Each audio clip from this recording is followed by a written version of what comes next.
Why do so many Christian men know what they're supposed to be, but can't seem to become it?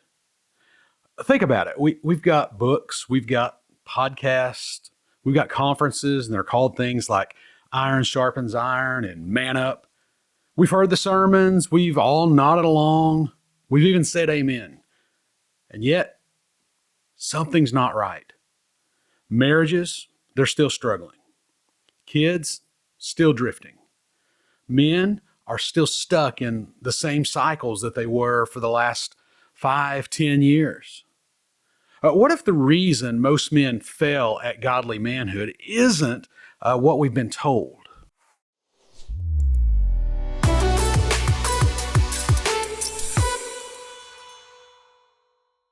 Here's what's strange. The men who are failing aren't the ones who don't care. They're the ones who actually want to get this right.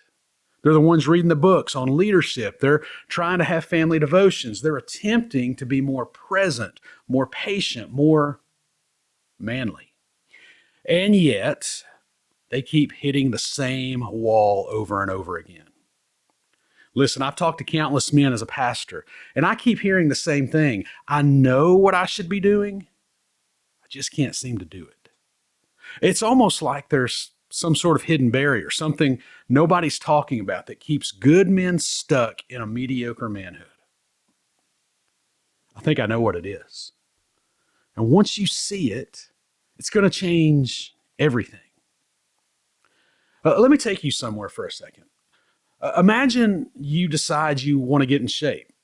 You're serious this time, so you do what everyone does. You buy the gym membership. You get the protein powders. You download a workout app. You even buy those ridiculous shorts that are way too short, but apparently that's what serious lifters wear nowadays. We got all the equipment. You know what exercises to do. You've watched all the YouTube videos, but here's the problem. You never actually lift the weight. You go to the gym, you walk around, you stretch. Maybe you do a few reps here and there, but when it comes time to actually push yourself, to lift something heavy enough that will change you, you find a reason to stop. 6 months later, nothing's different. And you're confused because you've been going to the gym. This is exactly what's happening to Christian men. We're going to church. We're reading the right books. We're attending the conferences. We've got all the equipment for godly manhood. But we're not actually lifting the weight. Here's what I mean. The weight that transforms a man isn't information, it's formation. It's not about knowing more, it's about being shaped by what you already know.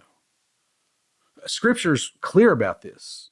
You look in James chapter 1, verse 22, it says this: be doers of the word and not hearers only, deceiving yourselves.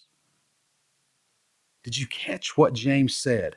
Deceiving yourselves. And that's really strong language. James is saying that when you hear truth and don't act on it, you're not just stalled, you're actually lying to yourself about who you are. You think you're growing because you're consuming content about growth, but consumption isn't transformation. You know, the culture has trained us to believe that knowing is the same as becoming. That if we just learn enough, read enough, listen to enough podcasts, watch enough of these YouTube videos, we'll eventually become the men we're supposed to be. Fellas, that is a lie. Godly manhood isn't downloaded, it's forged. And forging requires heat, pressure, repeated action over time.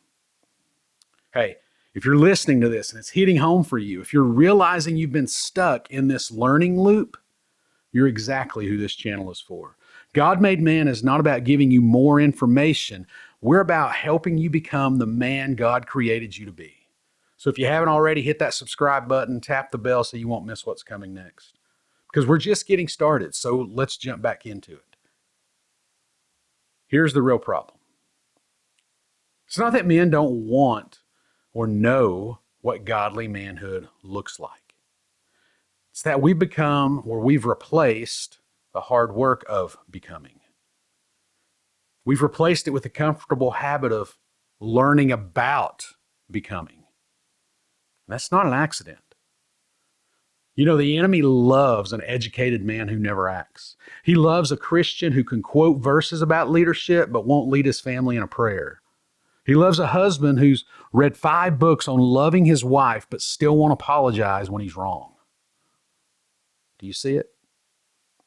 The obsession with content, more books, more podcasts, more conferences, just isn't ineffective.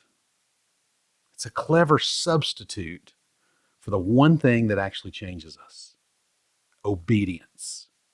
Jesus didn't say, learn all the things I have commanded you. He said, teach them to observe, to do all the things I have commanded you. Most men fail at godly manhood because they've made learning the goal instead of living the goal. And until that changes, nothing else will. So here's my challenge for you today. And I'm not going to let you off easy. Stop consuming for a minute.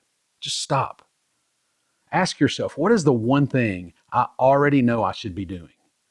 As a man, as a husband, as a father, as a follower of Jesus, what's the one thing that I should be doing and I know it, but I'm not doing it? Not what you need to learn. What do you need to do? Because here's the truth. You probably already have enough information to transform your life. You don't need another book. You need to do the hard thing that you've been avoiding. Godly manhood isn't built by men who know everything. It's built by men who do the next right thing, who are continually building, even when it's hard, even when nobody's watching, even when they don't feel ready. And that's the kind of man God is calling you to be, to take the next step.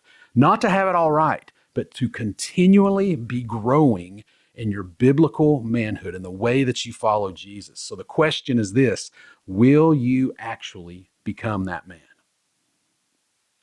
If you're ready to stop being a guy that's just learning about godly manhood and actually start becoming the man your family needs, this is your channel.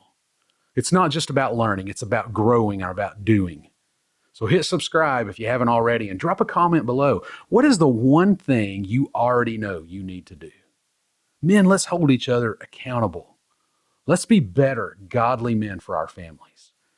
And if you know a man who's been stuck in the same place for too long, send him this video. Because sometimes the right word at the right time changes everything. Let's get together next time. I'll see you in the next video. Now, go do something, men.